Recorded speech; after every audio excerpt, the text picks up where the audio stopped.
This is a short bite episode of Homeschool Together.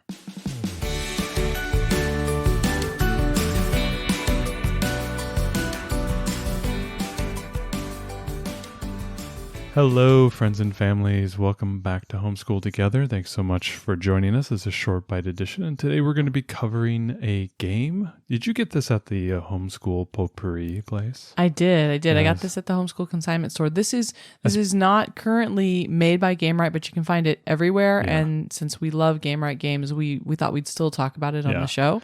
Yeah, it's called Frog Juice, and you've been using this as part of the Harry Potter study that you've been doing right now. It's been kind of fun because it's got like elements of potion making in it. Yeah. So it's been kind of a fun extra thing for our daughter to do. Absolutely. So you describe this as a set-taking game? It's a set collection game. Set collection, So you're right. trying to, you have basically ingredients to potions, and you're trying to, and there's some on the table, and you're trying to collect ingredients and make pairs, and then you get to put those in basically like a points pile. Yeah. And then you have potions, and you're trying to make those potions with ingredients as well. So you've got Absolutely. a couple of like mechanisms to make sets, but it's just for some basic stats about the game. They say 8+ our 6-year-old. Oh, yeah, 6-year-old. Or well, let's say 7. She's just about 7. She's Let's about say 7. 7 up seems to be fine for us. This is a 2 to 4 player, and 20 minutes is what it says. I think that's about accurate. Yeah. Because the game is over when the deck runs out. And so, and every turn you draw back up to a hand of 4 cards. So even if you add and you have all 4 players, it doesn't necessarily take longer because you still have to run through the deck. You still have to make the plays. I mean, you're still, in some respects, making action. So yeah, I couldn't imagine even if you added a couple people, it wouldn't speed the game up noticeably. No. So I think that the fun thing about this game, definitely if you have a kid who's into Harry Potter stuff, there are other actual Harry Potter games that I think are much better than this, but as a quick card game base that you can get really affordably. It's a straight deck of cards, so it's really nothing more. So if you... Right. It's something you could take traveling even. Absolutely. Yeah, it's a perfect travel game. What I liked about this one is it pulls in some basic math concepts. So basically one of the ways you're collecting sets is that these ingredient cards are laid out in front of the table, as Ariel said, and on top of those ingredient cards are numbers. And what you're trying to do is assemble combinations. You can do a straight match. So say you have number 8, which I think is the unicorn horn, and you match that with another unicorn horn on the center of the table, and then you get to take those ingredients and put them into your ingredients pile.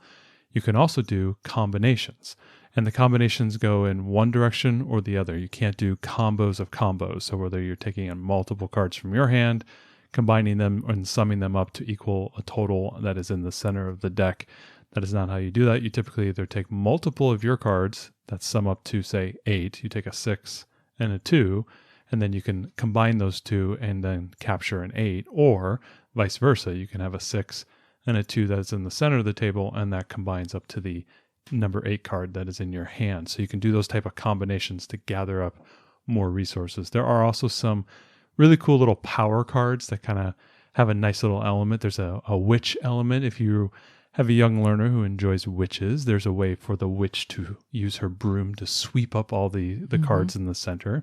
And there's obviously, with all power cards, there's a counter power card that stops the witch, and that is the all-purpose witch wash, which will take that the witch's action and flip it to the person who had the witch wash. And so they get to take all their cards as well. Ariel alluded that there were these really cool ingredient cards.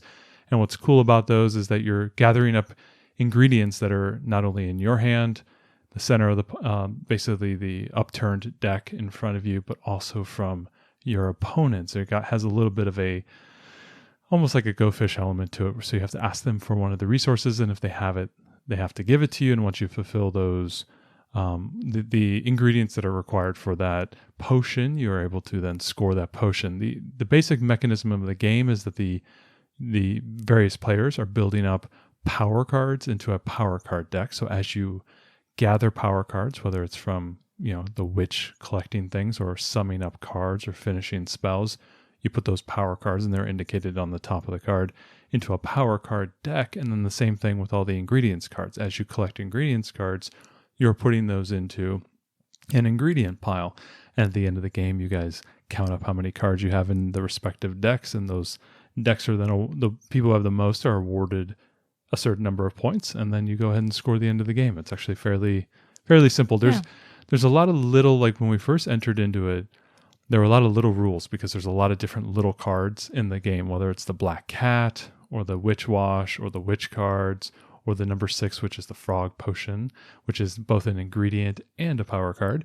And then you had all the power card actions. And so there was a lot to kind of get into at first, and it was a little complicated. But then once we played a couple hands, it took us about 3 or 4 hands to play open.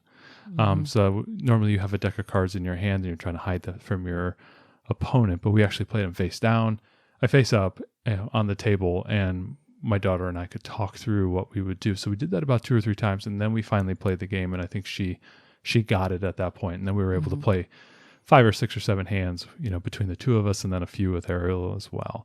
I really liked the game. It was really fun. It was really quick. Our daughter really liked it. I think it's a nice quick game. If you've got somebody who's interested in kind of like spells and things. It's one of those games where you can add a lot of character to it by doing voices and we kind of got into it. We had fun with it. You can embellish it and kind of a nice, it's only September now, but kind of a nice start into Halloween and getting the spooky games out. It reminds me of what you guys did with the Sleeping Queens, where you guys added a lot of phrases. Right. And you did some acting and role playing. And I thought that was we did a little bit of that here with the frog juice. And I think she enjoyed doing that. Sleeping Queens, another fantastic Gamewright game. We'll include a link for those of you that haven't played it. And they're coming out with another one. I can't wait. Oh, it's goodness. Sleeping Queens 2, I think, where the kings or the queens save the kings. The queens save the kings. I can't wait. I'm so excited. So we wanted to talk about this one. Yep. And then also I'll link in the show notes below. There are a lot of games that have really good kind of instructional videos. Yeah.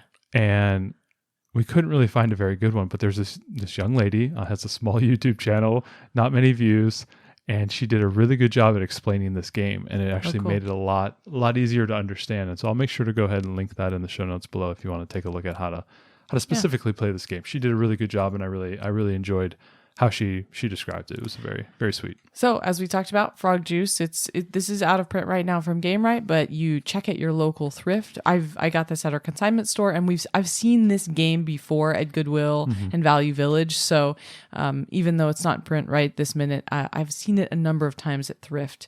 So I think you can definitely find a copy if you're hunting out for it. So thanks for joining us for this short bite edition. Thanks so much for joining us today and making us a part of your homeschool journey.